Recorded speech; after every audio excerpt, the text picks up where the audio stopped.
तो अब अपने मन से ना कैकेयी माता के प्रति जो द्वेष भावना है उसको निकाल कर फेंक दो। तो मैंने कहा एटलीस्ट कुछ लोगों के सामने तो कैकेयी माता का असली स्वरूप रखा जाए।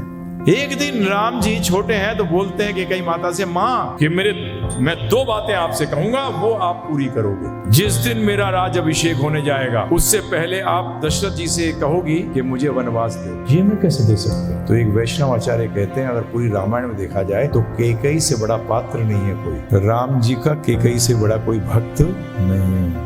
सुना होगा आपने कि हकीकत के अंदर कैकेयी जी जितना राम से प्रेम करती थी भरत को नहीं करती थी। मतलब राम जी के प्रति उनको आगाढ़ प्रेम था।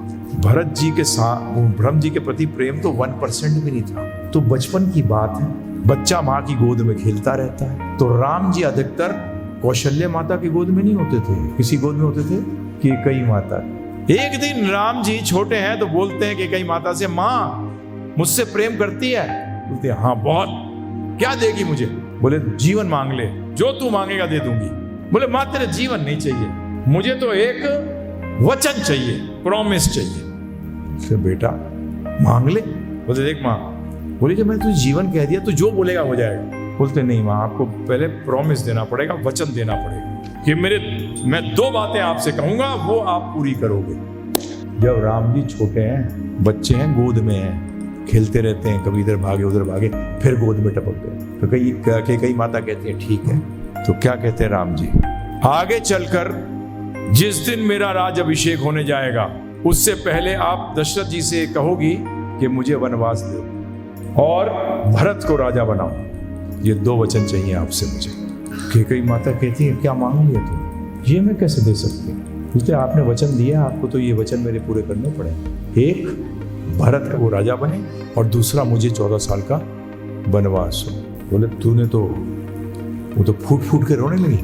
बोली अब तो वचन दे दिया माँ, तूने दिया है वचन, तो ये पूरा करना पड़ेगा। तो एक वैष्णव आचार्य कहते हैं अगर पूरी रामायण में देखा जाए तो कैकेयी से बड़ा पात्र नहीं है कोई। राम जी का कैकेयी से बड़ा कोई भक्त नहीं है। और राम जी ने बता दिया कि मैया तुझे तो पता ही होगा, तू तो मेरी भक्त है कि मैं तो परम भगवान हूँ। राम जी बता रहे हैं छोटे हैं, मुझे असुरों का नाश करना है। मैं जिस कार्य के लिए आया हूँ, जो पूरा करने के लिए आपको मैं निमित्त बना रहा हूँ।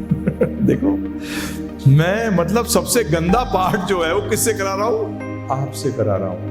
आप अपना एकदम एकदम क्लोज चीज किसको बताते हैं? अपने जो सबसे करीब होता है। सही बात है गलत बात है बताइए आप मुझे। तो कैकेयी माता कितनी करीब रही होंगी राम जी से कि राम जी उनसे ऐसा कार्य करा रहे हैं, जानते थे कि इसको छोड़कर और कोई नहीं करेगा। अर्थात इतनी जबरदस्त भक्त थी भगवान राम की कि उन्होंने उनकी वो आज्ञा भी जिसने उनका पूरा, अगर नॉर्मल व्यक्ति जब पढ़ता है सुनता है तो उनके चरित्र का सत्यानाश कर देता है। इसीलिए वो राम भक्ति नहीं कर पाता।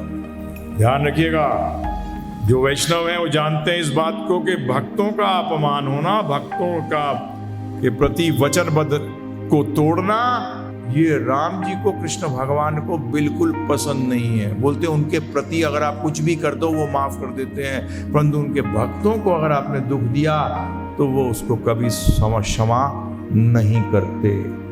तो अब अपने मन से ना कैकेयी माता के प्रति जो द्वेष भावना है उसको निकाल कर फेंक दो। ये है भक्त। मतलब पूरे समाज में बुरी बन गई, मतलब अपने पुत्र तक से गाली खाने को तैयार हो गई अपने राम के लिए। कौन तैयार होगा प्रभु जी? बताइए आप मुझे, कौन तैयार होगा? राधा कभी तैयार हो जाओगे? उधर प्रभु कितनी बड़ी बात नहीं होगी प्रभु, इतनी जबरदस्त बात है। इन चरित्रों को देखकर लगता है कि हम क्या भक्ति कर रहे हैं। हमने क्या भक्ति के कहीं आसपास भी आए हैं क्या? हमारा पूरा जीवन किस लिए लग गया, किसके लिए लग गया, कभी सोचा ही नहीं। तो मैंने ये बहुत पहले पढ़ा था परंतु मैं शेयर नहीं किया था, मेरी भी गलती है। परंतु आज फिर बैठ के पढ़ रहा था तो ये दोबारा ये प्रसंग मेरे सामने आ गया।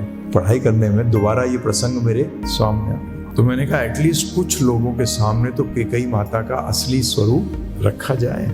भक्तों के जीवन में ध्यान रखिएगा, सब कुछ राम जी के हिसाब से चलता है। कृष्ण भगवान जो चाहते हैं, मैं नॉर्मल व्यक्ति की बात नहीं कर रहा, मैं सिर्फ भक्तों की बात कर रहा हूँ। जब भी मेरे जीवन में कभी भी, अपने जीवन में मैंने कभी रिजल्ट का कभी चिंता ही नहीं करी। मैं तो अपना पूरा समय देता हूँ बस।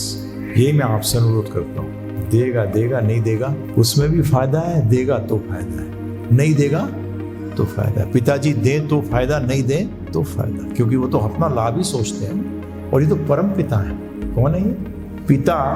एक है लखापति, एक है करोड़ापति। कौन ज्यादा दे सकता है? करोड़ापति। इसी तरीके से एक है पिता और एक है परम पिता। बता कौन ज्यादा कृपालु होगा? फिर भी उसको छोड़ देते हो। अरबापति देने को तैयार है, फिर भी हजारापति के पास घूमते हो। मूर्ख नहीं।